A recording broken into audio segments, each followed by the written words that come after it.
All right, let's talk about something we've all been through. You make a plan, it seems perfect, airtight even, and then it just completely falls apart. Today, we're going to dig into why that happens, and more importantly, what science says we can actually do to fix it. I mean, you know exactly what I'm talking about, right? You've got that one-week project that somehow ends up taking a whole month. You map it all out, it seems so reasonable. You set a deadline, and then, boom, reality hits. That simple thing you thought you'd knock out over a weekend? Yeah, it just ate your entire week. So what is going on here? Why does this keep happening to us? And look, this isn't just a hunch or a feeling you have. It's a real, measurable thing.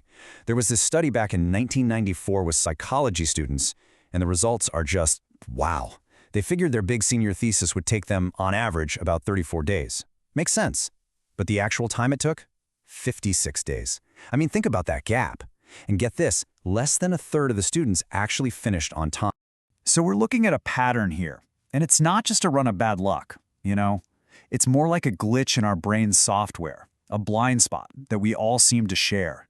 And this glitch has a name. It's called the planning fallacy. The term was coined by two absolute legends in psychology, Daniel Kahneman and Amos Tversky.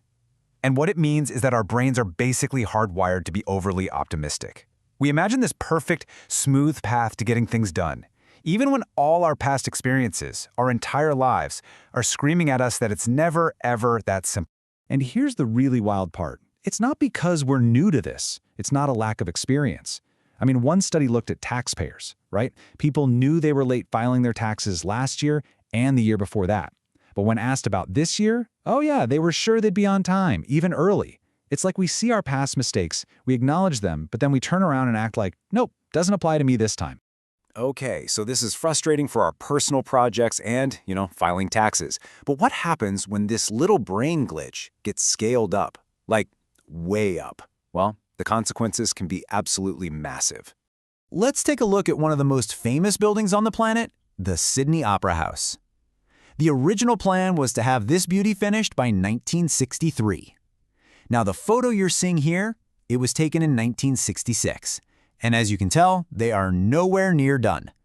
They were already 3 years behind schedule, and the finish line wasn't even in sight. And it wasn't just the timeline that was blown. The budget? Oh, it was completely shattered. When it finally opened, it was a full decade late. And the final price tag? $102 million. The original estimate was just $7 million. That's not double, not triple, that's more than 14 times the original budget. Just staggering. And believe me, this isn't a one-off thing. It happens all over the world. You've got Boston's Big Dig project. 7 years late, costs nearly tripled. The Denver airport overshot its budget by $2 billion. And don't even get me started on the Berlin-Brandenburg airport. A 9-year delay, and it went over budget by more than 7 billion euros. We're talking about a little mental hiccup that has billion-dollar consequences. Okay, so it's pretty clear we're all vulnerable to this, whether you're a student writing a paper or a city planner building an airport. The big question is, why? What is happening inside our heads that makes us so consistently, and sometimes so spectacularly wrong about our own plans? Well, a huge piece of the puzzle is something called focalism. Basically, when we plan for the future, we create this little mental movie. And in that movie, everything goes perfectly. We're focused, there are no interruptions, it's just a smooth ride from start to finish. What we conveniently edit out of that movie is, well, reality. We completely forget about all the messy stuff from our past projects, the unexpected phone calls, the computer crashes, the 1,000 little things that always pop up. But that's just one part of this, let's call it a cognitive cocktail. You've also got our natural optimism bias. We're just wired to hope for the best. We also have selective memory. We look back at past delays and think, that was just bad luck, instead of seeing it as a pattern. Plus, there's a social angle. Sometimes we make those super optimistic estimates because, hey, it makes us sound competent and helps get our project approved in the first place. And that last point, that actually has a name. It's called strategic misrepresentation. It sounds a little sneaky, and honestly, it kind of is. The thinking goes like this. If you propose a project with a huge, realistic budget and a long, realistic timeline, it might not get approved. But if you pitch a cheaper, faster, super optimistic version, well, that has a much better chance of getting the green light. You can just ask for forgiveness and more money for the overruns later on. So I know this all sounds a little depressing, right?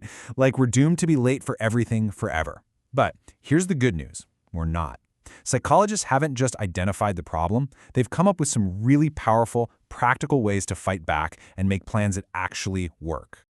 Okay, the number one most effective weapon against this is something called reference class forecasting. It sounds complicated, but the idea is simple. It forces you to stop looking at your project from your own unique optimistic perspective, what they call the inside view. Instead, you take an outside view. You look for a whole bunch of other similar projects and see what actually happened with them. You're using real-world data, not just your own hopes and dreams. Really, it just boils down to changing the question you ask. Instead of asking, how long will my project take, you need to ask, how long did other similar projects take? So, say you're planning to renovate your kitchen. Don't just pull a number out of thin air.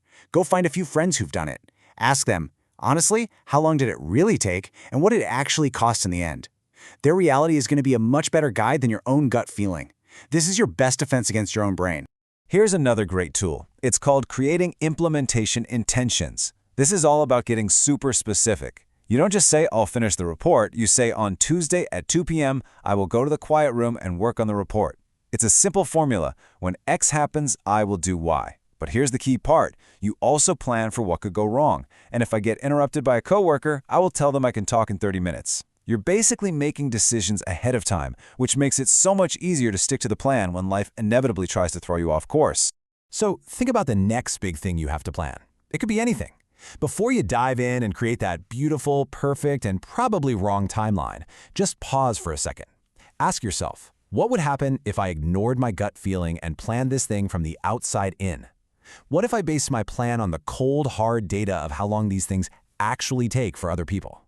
You might just end up with the most realistic and successful plan you've ever made.